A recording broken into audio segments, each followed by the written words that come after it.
दुनिया का सबसे ताकतवर बैल क्या करने में सक्षम है और किन जानवरों को आदर्श शिकारी कहा जा सकता है और एक पक्षी कितना शक्तिशाली हो सकता है, आप इस वीडियो में ये सब जानेंगे और भी बहुत कुछ। आज मैं दुनिया के सबसे ताकतवर जानवरों को क्रियाशील दिखाऊंगा और उनके बारे में कुछ रोचक तथ्य बताऊंगा। तो चलिए चलते हैं। बैल सामान्य रूप से भी एक मजबूत प्राणी है और ये उनकी प्राकृतिक विरासत है जो उनकी ताकत और क्षमता बताता है और वो उनका भरपूर इस्तेमाल करते हैं। पर उनके बीच कुछ विशेष रूप से मजबूत जीव है और उनमें से एक जिसका नाम मृतक बैल था या बोडेशियस, और ये विशालकाय 860 किलोग्राम है और ये 1990 के दशक में एक रेडियो स्टार था। उसने कई प्रतियोगिताओं में भाग लिया और दुनिया के सबसे अनुभवी सवार काउबॉय को भी फेंक दिया। इससे कोई फर्क नहीं पड़ता कि उन्होंने कितनी मेहनत करने की कोशिश की, वो बैल कूदता है, उछलता है और धीरे धीरे करके उसे पटक देता है। अक्सर ये सब सवारों के लिए चोटों में समाप्त हो गया और इस कारण से बोडेशियस को दुनिया का सबसे ताकतवर और खतरनाक बैल कहा गया, साथ ही साथ सबसे बड़ा बैल जिसे दुखी नहीं किया गया। ठीक है, रोडियो का तो पता चल गया, लेकिन सामान्य बैल का क्या? और जरा यहाँ देखिए, ये है एक बेल्जियन ब्लू बैल। आप इन्हें सामान्य तो बिल्कुल नहीं कह सकते हैं और आप बस देखकर बता सकते हैं।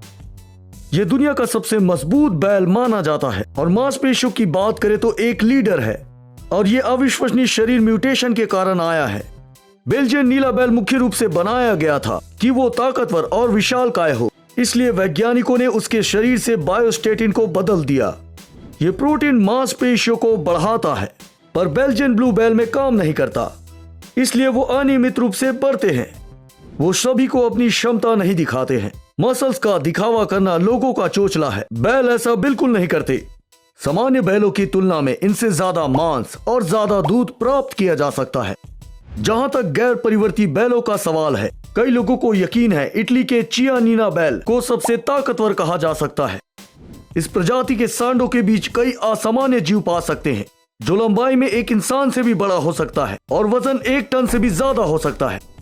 सबसे रोचक बात तो यह है कि चियानिना बैल खेती के सभी कार्य कर सकता है और आज के समय में चियानिना बैल को मांस के लिए पैदा किया जाता है या फिर किसी प्रदर्शनी में दिखाने के लिए। अब दूसरे मजबूत प्राणी की ओर जाने का समय आ गया और शुरुआत हाथी से करते हैं। धरती का सबसे बड़ा प्राणी होने के साथ साथ बहुत ज्यादा ताकतवर भी होता है और इनका वजन लगभग 5 से 6 टन होता है और शरीर की लंबाई 6 से 7 मीटर तक होती है और इनकी ऊंचाई 3 से 4 मीटर तक होती है, इसलिए ये प्राकृतिक रूप से बहुत ताकतवर होते हैं। उदाहरण के लिए यहाँ देखिए कैसे हाथी अखरोटों को कुचल देता है। उन्हें वो हल्के से दबाता है और पूरा कुचल देता है, या कहे कि चटनी बना देता है। अब जरा सोचिए हमें कितना मेहनत करना पड़ता है अखरोट को तोड़ने के लिए, और हाथी को देखिए, इस बड़े प्राणी के लिए कुछ भी नहीं है क्योंकि ये एक पेड़ को साबुत जड़ के साथ ही साथ उखाड़ देता है और कुछ ही सेकंड में एक बड़े पेड़ को भी गिरा सकता है। खैर, हाथियों का पेड़ों के साथ एक अलग ही रिश्ता है। उदाहरण के लिए भारतीय हाथी कृषि के लिए उपयोग किया जाता है, जैसे बड़े बड़े लकड़ी के लट्ठों को उठाकर किनारे करना, क्योंकि ये इनके बाएं हाथ का काम है। फिर भी सभी हाथी लोगों के साथ काम नहीं करते। आमतौर पर वो लोगों को पसंद नहीं करता या किसी बाहरी वाले को, और कई मामलों में उन्हें भगा देता है, और खास तौर पर कार को। हाथी उन्हें पलटा सकते हैं, तोड़ सकते हैं और पूरी तरह कुचल सकते हैं, जैसे कि वो वाहन नहीं, किसी तरह का एक खिलौना हो। यह आश्चर्यजनक नहीं है कि प्राकृतिक रूप से हाथी का कोई दुश्मन नहीं, केवल कभी कभार हाथियों पर दूसरे शिकारी हमला करते हैं। उदाहरण के लिए शेरों का एक झुंड इन्हें हरा सकता है, लेकिन सिर्फ कभी कभार। आमने सामने झगड़े में जो हाथी कर सकता है वो कोई नहीं, क्योंकि ये बहुत मजबूत और बड़ा है। बड़े बिल्ले भी मजबूत प्राणी होते हैं, लेकिन शायद बाघ सभी की तुलना में अधिक मजबूत होते हैं, और इसके लिए कुछ कारण है, क्योंकि बाघ बहुत मजबूत शिकारी होता है। अगर बड़ी बिल्ली की बात करें तो हाइब्रिड जानवरों को छोड़कर, और दूसरा चीज, बाघ अकेला रहता है। समूह की तुलना में अकेले शिकार करना कठिन होता है, इसलिए शेर बाघ की तुलना में थोड़ा कमजोर होता है। वो अपने रिश्तेदारों पर भरोसा करता है। बाघों ने अकेले ही अपने शिकारी कौशल को धीरे धीरे निखारा है और बहुत ज्यादा ताकतवर बन गए, और इन प्राणियों के जबड़े मजबूत होते हैं। जरा देखिए ये कैसे कूदते हैं। ये एक जगह से भी आराम से उछलकर 10 से 12 फीट कूद सकते हैं, और ये बहुत शानदार है। वजन में भारी होने के बावजूद बाघ बहुत ही अच्छे उछल कूद करने वाले हैं। इसका उदाहरण ये है कि बाघ किसी भी लक्ष्य से 6 फीट ऊपर भी कूद सकता है और अपने दांतों से ही भारी वजन शिकार को उठा लेता है। और अगर इनके पंजों की बात करें तो वो भी बहुत ही बड़े होते हैं। जरा देखिए, एक इंसान का हाथ उसके पंजों से कितना छोटा है और इस पंजों से पड़ा एक ही फटका किसी को भी गिरा सकता है, यहाँ तक मार भी सकता है। बाघों के पास बड़े पंजे नाखून होने के साथ साथ उनके दांत भी बहुत मजबूत होते हैं। एक बाघ इतना बल से काट सकता है कि वो 7000 न्यूटन तक पहुंच जाता है। ये एक खतरनाक मगरमच्छ से भी अधिक है जो अफ्रीका का है और अपने छुपने की शानदार कला के साथ धीमे धीमे चलकर जैसे शिकार के पास पहुंचता है, बहुत तेजी से जाकर उसे लपक कर मार डालता है। और मैं तो इसे सबसे गुणी शिकारी कहूंगा। ऑर्का ये भी एक शानदार शिकारी है। जबकि बाघ जमीन पर शिकार से निपट रहा है, वहीं ऑर्का, जिसे किलर व्हेल भी कहते हैं, समुद्र और महासागरों में काम करती है और सब समुद्री जीवों को खाड़ी में रखती है। वो सबसे बड़े समुद्री शिकारियों में से एक है जो 10 मीटर से लंबा हो सकता है और 8 टन तक वजन। और केवल स्पर्म व्हेल ही ऑर्का से आगे होते हैं। यदि आकार की बात करें तो सभी समुद्री जीवों में ऑर्कस न केवल बड़े, मजबूत, जबकि फुर्तीले भी होते हैं और बहुत बुद्धिमान भी। और सभी गुण मिलकर इन्हें बहुत ही खतरनाक बना देता है और सील किसी अन्य की तुलना में इनसे ज्यादा डरती है।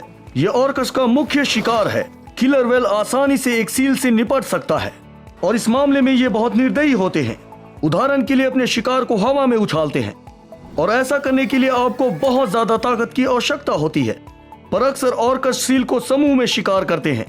वो बर्फ पर एक सील को देखते हैं, समूह में इकट्ठा होते हैं और उसकी ओर जाते हैं और ऑर्कस उन्हें शक्तिशाली तरंगों से मारते हैं। और जब उन लहरों से सील पानी में गिरता है तो उन्हें कोई भी नहीं बचा सकता है। और कभी कभी तो ऑर्कस बड़े बड़े बर्फ के टीलों को तोड़ देते हैं और सील जैसे ही नीचे गिरता है उसे दबोच लेते हैं। और ऑर्कस एक क्षेत्रीय शार्क से लड़ाई के लिए बिल्कुल भी नहीं डरते।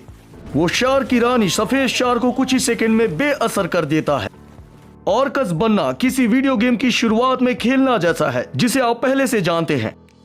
मेरा मतलब है कि एक शार्क ऑर्कस के लिए काफी नहीं है। एक ऑर्का को हल्की सी कमी भी हो सकता है और उनसे विजय भी प्राप्त कर सकता है। समुद्री जीवों के लिए ऑर्का सच में बहुत खतरनाक और मजबूत शिकारी है। और सबसे ज्यादा आश्चर्यजनक तो यह है कि वो अपनी सारी शक्ति, आकार के बावजूद वो इंसानों पर हमला बिल्कुल नहीं करते हैं। हालांकि वो किसी बोट के पीछे चल सकते हैं, वो कैद में मौजूद मनुष्य पर हमला कर सकते हैं, लेकिन जंगल में, समुद्र में वो खतरनाक नहीं है। ये गोताखोरों के साथ बहुत ही ज्यादा नरम व्यवहार करता है और अक्सर उनके साथ तैरते भी हैं। आप शार्क के साथ ऐसा नहीं तैर सकते। ग्रिजली, मुझे लगता है कि कोई ये तर्क नहीं देगा कि भालू एक मजबूत जानवर है। उनमें से ग्रिजली और ध्रुवी भालू प्रमुख हैं।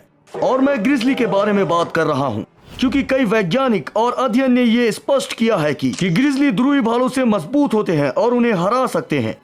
हालांकि ग्रिजली ध्रुवी भालू से आकार में छोटे होते हैं, पर उनकी तुलना में ये बहुत तेज और फुर्तीले होते हैं। ये दुनिया का सबसे तेज भालू होता है और यहाँ तक ये कार जितना तेज भाग सकता है। और इनके पास आधा इंच लंबा नाखून होता है और ये चबाता भी बहुत ताकत से है कि ग्रिजली एक वॉलीबॉल को आसानी से चबाकर तोड़ सकता है। पर इनकी आक्रामकता इनका मुख्य गुण है। ये आपस में एक दूसरे के साथ युद्ध करते हैं और शिकार को बड़ी बेरहमी से मारते हैं। ये कई बार इंसानों पर हमला और उनका पीछा भी करता है। उत्तरी अमेरिका के निवासी इस ग्रिजली से बहुत ज्यादा डरते हैं और उनके लिए सुरक्षित जगह बनाते हैं, जिसके परिणाम स्वरूप 1922 के अध्ययन में कैलिफोर्निया में रहने वाले इस जीव की प्रजाति पूरी विलुप्त हो गई। न केवल जमीन और पानी पर ताकतवर और मजबूत जीव पाए जाते हैं, यहाँ तक आसमान में भी। और आपके हिसाब से सबसे ताकतवर कौन सा है? अगर आप कुछ चील के बारे में सोच रहे हैं तो सही है, पर यह तो बहुत है, लेकिन इनमें से कौन सा है? वैज्ञानिकों ने बहुत सारे अध्ययन के बाद ये निष्कर्ष निकाला, हर भी चील। और ये सही भी है। पहला चीज, ये वजन के हिसाब से दुनिया की सबसे बड़ी चील है। मादा पुरुषों से बड़ी होती है और 9 किलो तक वजनदार हो सकती है। आधुनिक शिकारी पक्षी के लिए ये बहुत भारी है। दूसरी बात, हर्पी चील के पास बहुत ताकत है और शिकार करने की अनोखी विधियां भी हैं। और ये मुख्यतः बड़े शिकार पर भोजन करते हैं। उदाहरण के लिए बंदर और स्लॉथ। नियम के हिसाब से ये एक लक्ष्य का पीछा करता है, आसानी से उसके पास उड़ जाता है और उसे पेड़ से पकड़ लेता है और अपने पंजों से उठाकर उसे दूसरी जगह ले जाता है। इसे खींचने में बहुत ताकत लगती है। अक्सर शिकार जीवित रहकर भी उड़ जाता है और भागने की कोशिश करता है, पर हर्पी चील का पकड़ बहुत ही मजबूत होता है, इसलिए शिकार आसानी से हो जाता है। वो शिकार को खुद खाता है और अपने बच्चों के साथ भी बांटता है। फिर भी ये शिकारी अपने आप को नुकसान पहुंचाए बिना हफ्तों के लिए शिकार से छुट्टी ले सकता है। That's all guys। कौन सा जानवर आपको सबसे ज्यादा शक्तिशाली लगता है? कमेंट में बताइए। देखने के लिए धन्यवाद। दोबारा फिर मिलते हैं।